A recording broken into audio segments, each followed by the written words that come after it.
नमस्कार दर्शक बंधु। हिंदू धर्म रे देव उत्थापना एकादशी को सबुठारु अधिक गुरुत्वपूर्ण माना जाए। एहाकु बड़ एकादशी मध्य कुहा जाए। बड़ एकादशी दिन गाय को चुपचाप रे खुआई दियंतु। एही गोटिए जिनिस आपणक घरे कदापि धनर अभाव रहिब नाही।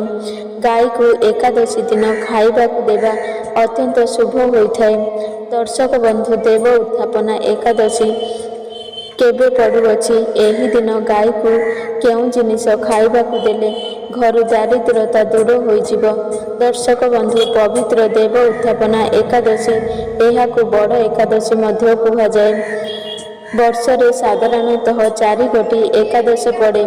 गोटिए हेउछि आषाढ़ शुक्ल एकादशी, जाहाकु आमे हरिशयन्य एकादशी बोली कुहा जाए। ଯେଉଁ ଦିନ ଶ୍ରୀହରି ନାରାୟଣ ଚତୁର୍ଥ ମାସିଆ ନିଦ୍ରାରେ ଚାଲିଯାଆନ୍ତି ବୋଲି ବିଶ୍ୱାସ କରାଯାଏ। ତାର 2 ମାସ ପରେ ପଡ଼େ ଭାଦ୍ରବ ଶୁକ୍ଳ ଏକାଦଶୀ ବା ପାଶ ପରିବର୍ତ୍ତନ ଏକାଦଶୀ। ଏହି ଦିନ ବିଷ୍ଣୁ ଦକ୍ଷିଣ କଡ଼ରୁ ବାମ କଡ଼କୁ କଡ଼ ଲେଉଟିଥାନ୍ତି। ଏହାର ଠିକ୍ 2 ମାସ ପରେ କାର୍ତ୍ତିକ ଶୁକ୍ଳ ଏକାଦଶୀ ଦିନ ସ୍ୱୟଂ ଶ୍ରୀହରି ନିଦ୍ରାରୁ ଜାଗ୍ରତ ହୋଇଥାନ୍ତି।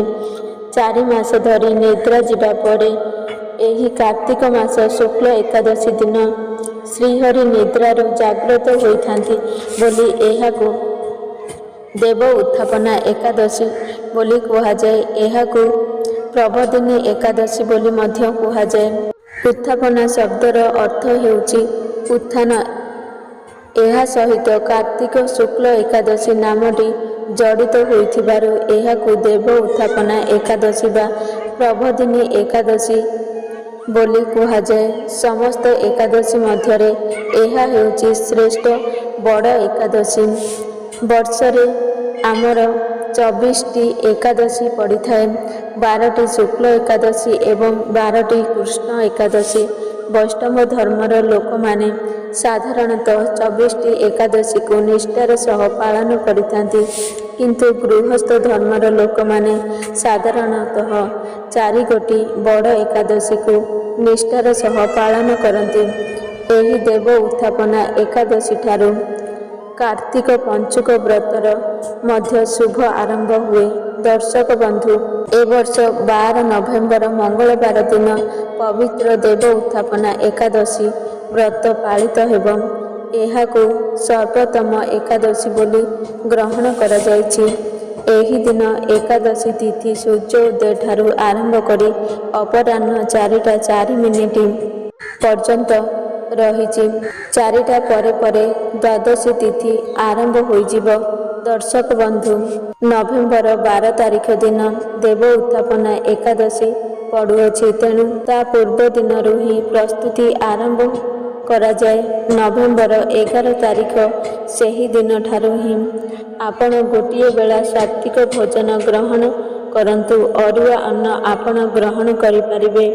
ଯେଉଁମାନେ ଏକାଦଶୀ ବ୍ରତକୁ ନିର୍ଜଳା ଭାବରେ ପାଳନ କରନ୍ତି ଅର୍ଥାତ୍ ଜଳ ସୁଦ୍ଧା ଗ୍ରହଣ କରନ୍ତି ନାହିଁ, ସେମାନେ 11 ନଭେମ୍ବର ଠାରୁ ଅନ୍ନ ତ୍ୟାଗ କରିବେ। ମାତ୍ର ଯେଉଁମାନେ ଫଳ ଆହରଣ କରନ୍ତି ସେମାନେ ଗୋଟିଏ ବେଳା ଅରୁଆ ଅନ୍ନ ଗ୍ରହଣ କରିପାରିବେ। ଉଦୟ ତିଥି ଅନୁସାରେ ଯେଉଁଦିନ ଏକାଦଶୀ ତିଥି ସକାଳରୁ ନେଇ ଅପରାହ୍ନ ପର୍ଯ୍ୟନ୍ତ ରହିଥାଏ, ସେହି ଦିନଟି ହିଁ ଏକାଦଶୀ ବ୍ରତର ପାଳନ କରାଯାଇଥାଏ। ଏହି ଏକାଦଶୀ ବ୍ରତକୁ ଯେଉଁମାନେ ନିଷ୍ଠାର ସହ ପାଳନ କରନ୍ତି ସେମାନେ ଇହଲୋକରେ ସମସ୍ତ ସୁଖ ପାଇଥାନ୍ତି ଏବଂ ପରଲୋକରେ ମଧ୍ୟ ବୈକୁଣ୍ଠ ପ୍ରାପ୍ତି କରିଥାନ୍ତି। ତେଣୁ ଏକାଦଶୀ ବ୍ରତକୁ ନେଇ ଲୋକ ନିଷ୍ଠାର ସହ ପାଳନ କରିଥାନ୍ତି। ଏହି ଏକାଦଶୀ ଦିନ ବ୍ରହ୍ମ ମୁହୂର୍ତ୍ତରୁ ଉଠି ଆପଣ ସ୍ନାନ କାର୍ଯ୍ୟ ସାରି ପ୍ରଥମେ ସୂର୍ଯ୍ୟଦେବଙ୍କୁ ଜଳ ଅର୍ପଣ କରିବେ। ସୂର୍ଯ୍ୟଦେବଙ୍କ ପୂଜା ବିନା ଶ୍ରୀବିଷ୍ଣୁଙ୍କର ପୂଜା ପୂର୍ଣ୍ଣ ମାନାଯାଇ ନଥାଏ। ସୂର୍ଯ୍ୟ ପୂଜା ବିନା ଯଦି ଶ୍ରୀବିଷ୍ଣୁଙ୍କୁ ପୂଜା କରାଯାଏ ତେବେ ସେ ପୂଜା ରାକ୍ଷସମାନଙ୍କ ଦ୍ୱାରା ଗ୍ରହଣ ହୋଇଥାଏ। ଶ୍ରୀବିଷ୍ଣୁ ସେ ପୂଜାକୁ ଗ୍ରହଣ କରନ୍ତି ନାହିଁ। ତେଣୁ ଏକାଦଶୀ ଦିନ ସୂର୍ଯ୍ୟଦେବଙ୍କୁ ପୂର୍ବ ଦିଗକୁ ମୁଖ କରି ସୂର୍ଯ୍ୟ ଦେବତାଙ୍କ 3 ବାର ଅର୍ଘ୍ୟ ଅର୍ପଣ ନିଶ୍ଚିତ କରନ୍ତୁ।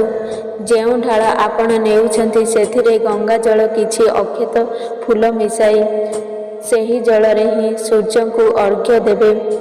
ସୂର୍ଯ୍ୟଙ୍କୁ ଅର୍ଘ୍ୟ ଚଢ଼ାଇବା ସମୟରେ ଏହି ମନ୍ତ୍ରକୁ ଉଚ୍ଚାରଣ କରିବେ।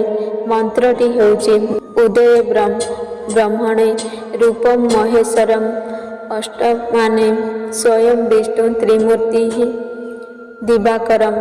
ଅର୍ଥାତ୍ ହେ ସୂର୍ଯ୍ୟଦେବ, ଆପଣ ହେଉଛନ୍ତି ସ୍ୱୟଂ ବ୍ରହ୍ମା ବିଷ୍ଣୁ ମହେଶ୍ୱର। ଆପଣଙ୍କର ତ୍ରିମୂର୍ତ୍ତି ସ୍ୱରୂପକୁ ମୁଁ ନମସ୍କାର କରୁଅଛି। ଦର୍ଶକ ବନ୍ଧୁ, ଏବେ ଚାଲନ୍ତୁ ତୁଳସୀ ଗଛର ମହତ୍ଵ ବିଷୟରେ ଜାଣିବା। ତୁଳସୀ ମୂଳରେ କିପରି ପୂଜା କଲେ ମନୁଷ୍ୟର ଜନ୍ମ ଜନ୍ମାନ୍ତର ଦାରିଦ୍ର୍ୟତା ଦୂର ହୋଇଥାଏ। ଦର୍ଶକ ବନ୍ଧୁ, ପ୍ରତିଦିନ ତୁଳସୀର ପୂଜା କଲେ ଘରେ ସୁଖ ଶାନ୍ତି ଐଶ୍ୱର୍ଯ୍ୟ ବଢ଼ିଥାଏ। ତୁଳସୀ ମା ଅଗଣାରେ ପୂଜା ପାଇଲେ ଘରେ ନକାରାତ୍ମକ ଶକ୍ତି ପ୍ରବେଶ କରିପାରେ ନାହିଁ। ତୁଳସୀକୁ ମା ଲକ୍ଷ୍ମୀଙ୍କର ସ୍ୱରୂପ ବୋଲି ମନାଯାଏ। ଶ୍ରୀହରି ବିଷ୍ଣୁ ତୁଳସୀ ପତ୍ର ନ ଚଢ଼ାଇଲେ, ତାଙ୍କ ପ୍ରସାଦରେ ତୁଳସୀ ପତ୍ର ନ ପକାଇଲେ ସେ ପୂଜାଟିକୁ ସମ୍ପୂର୍ଣ୍ଣ ମନାଯାଏ ନାହିଁ। ତୁଳସୀର ପ୍ରତିଟି ପତ୍ରରେ ଶ୍ରୀହରି ବାସ କରନ୍ତି। ଭଗବାନ ବିଷ୍ଣୁଙ୍କୁ ତୁଳସୀ ଅତ୍ୟନ୍ତ ପ୍ରିୟ ହୋଇଥାଏ। ତୁଳସୀ ପତ୍ରଟି ପୂଜନୀୟ ହେବା ସହ ଏଥିରେ ଅନେକ ଔଷଧୀୟ ଗୁଣ ରହିଥାଏ। ଶାସ୍ତ୍ର ଅନୁସାରେ ଏହି ତୁଳସୀ ଗଛକୁ ମା ଲକ୍ଷ୍ମୀଙ୍କର ସ୍ୱରୂପ ମନାଯାଏ। ଏହାକୁ ନିୟମିତ ପୂଜା କଲେ ଘରେ ଧନଧାନ୍ୟରେ ପୂରି ଉଠିବ। ଦର୍ଶକ ବନ୍ଧୁ, ଦେବ ଉତ୍ଥାପନା ଏକାଦଶୀ ଦିନ ତୁଳସୀରେ ପୂଜା କଲେ ଆପଣଙ୍କ ଘରେ ଚାଲିଥିବା ଅନେକ ଗୁଡ଼ିଏ ସମସ୍ୟାର ସମାଧାନ ହୋଇଥାଏ। ତୁଳସୀକୁ ବିଷ୍ଣୁପ୍ରିୟା, ବିଷ୍ଣୁ ପତ୍ନୀ ମଧ୍ୟ କୁହାଯାଏ। ତେଣୁ ତୁଳସୀକୁ ଜଗତଜନନୀ ମଧ୍ୟ କୁହାଯାଏ। ଯେଉଁ ସ୍ଥାନରେ ତୁଳସୀ ଥାଏ ସେ ସ୍ଥାନରେ ବ୍ରହ୍ମା ବିଷ୍ଣୁ ମହେଶ୍ୱରଙ୍କର ବାସ ହୋଇଥାଏ। ଯେମିତି ସୂର୍ଯ୍ୟ ଉଦୟ ହେଲେ ଅନ୍ଧାର ଦୂର ହୋଇଯାଏ, ଠିକ୍ ସେହିପରି ନିତ୍ୟ ତୁଳସୀ ପୂଜା କଲେ ମନୁଷ୍ୟର ପାପ ନାଶ ହୁଏ। ଶାସ୍ତ୍ର ଅନୁସାରେ ଯେଉଁ ଘରେ ତୁଳସୀ ସବୁଜ ସତେଜ ହୋଇ ରହେ ସେ ଘରେ ସୁଖ ସମୃଦ୍ଧି ବାସ ହୁଏ। ଭଗବାନ ବିଷ୍ଣୁଙ୍କ ପୂଜାରେ ତୁଳସୀ ପତ୍ର ନିତ୍ୟ ଆବଶ୍ୟକ, କାରଣ ତୁଳସୀ ପତ୍ର ବିନା ଭଗବାନ ବିଷ୍ଣୁ କୌଣସି ପୂଜାକୁ ସ୍ୱୀକାର କରନ୍ତି ନାହିଁ। ଦର୍ଶକ ବନ୍ଧୁ, ଯଦି ଆପଣଙ୍କ ଘରେ ତୁଳସୀ ଗଛ ଅଛି ତେବେ ସେଥିରେ ଆପଣ ନାଲି ଓଢ଼ଣୀ ନିହାତି ବାନ୍ଧନ୍ତୁ। ତୁଳସୀ ବୃକ୍ଷରେ ନାଲି ଓଢ଼ଣୀ ବାନ୍ଧିଲେ ସ୍ୱାମୀ ସ୍ତ୍ରୀଙ୍କର ସମ୍ପର୍କ ଏବଂ ଭଲ ପାଇବା ବଢ଼ିଥାଏ। ଘରେ ସୌଭାଗ୍ୟର ବାସ ହୁଏ। ତୁଳସୀରେ କେବଳ ନାଲି ରଙ୍ଗର ଓଢ଼ଣୀ ଚଢ଼ାଇବେ। ହଳଦିଆ, ନୀଳ ଅନ୍ୟ କୌଣସି ରଙ୍ଗର ଓଢ଼ଣୀ ଚଢ଼ାଇବେ ନାହିଁ। ପୁରୁଣା ଏବଂ ଚିରା ଫଟା ଓଢ଼ଣୀ ଚଢ଼ାଇବେ ନାହିଁ, ନହେଲେ ଅନେକ ଅଶୁଭ ଫଳ ଭୋଗିବାକୁ ହେବ। ଦେବ ଉତ୍ଥାପନା ଏକାଦଶୀ ଦିନ ନୂଆ ଓଢ଼ଣୀ ତୁଳସୀରେ ବାନ୍ଧିବା ଅତ୍ୟନ୍ତ ଶୁଭ ହୋଇଥାଏ। ଦର୍ଶକ ବନ୍ଧୁ, ଏବେ ଚାଲନ୍ତୁ ଜାଣିବା ଏହି ଦିନ ଗାଈକୁ କ'ଣ ଖାଇବାକୁ ଦେଲେ ଘରୁ ଦରିଦ୍ରତା ଦୂର ହୋଇଯିବ। ଦର୍ଶକ ବନ୍ଧୁ, ବିଶ୍ୱାସ କରାଯାଏ କି ଗାଈ ଭିତରେ 33 କୋଟି ଦେବୀ ଦେବତାଙ୍କର ବାସ ହୋଇଥାଏ। ଏହି ଦିନ ଗାଈକୁ ଯଦି ରୁଟି, ସବୁଜ ଚାରା, ଚଣା ଖାଇବାକୁ ଦେବେ ତେବେ ଆପଣଙ୍କର ଜନ୍ମ ଜନ୍ମାନ୍ତର ଗରିବ ଦୂର ହୋଇଯିବ। ଦର୍ଶକ ବନ୍ଧୁ, ପ୍ରତିଦିନ ଗାଈକୁ ରୁଟି ଏବଂ ଗୁଡ଼ ଖାଇବାକୁ ଦେଲେ ଆପଣଙ୍କ ଦୁର୍ଭାଗ୍ୟ ସୌଭାଗ୍ୟରେ ବଦଳିଯିବ। ଦର୍ଶକ ବନ୍ଧୁ, ଯଦି ମୋ ଭିଡ଼ିଓ ଆପଣଙ୍କୁ ପସନ୍ଦ ଆସେ ତାହେଲେ ଭିଡ଼ିଓକୁ ଗୋଟିଏ ଲାଇକ୍ କରିବେ ଏବଂ ଆମ ଚ୍ୟାନେଲକୁ ସବସ୍କ୍ରାଇବ୍ କରିବେ ଏବଂ ସାଙ୍ଗମାନଙ୍କୁ ଅଧିକରୁ ଅଧିକ ସେୟାର କରିବେ। ଏହିଭଳି ମୋଟିଭେସନ୍ ଭିଡ଼ିଓ ଦେଖିବା ପାଇଁ ଜୟ ଜଗନ୍ନାଥ।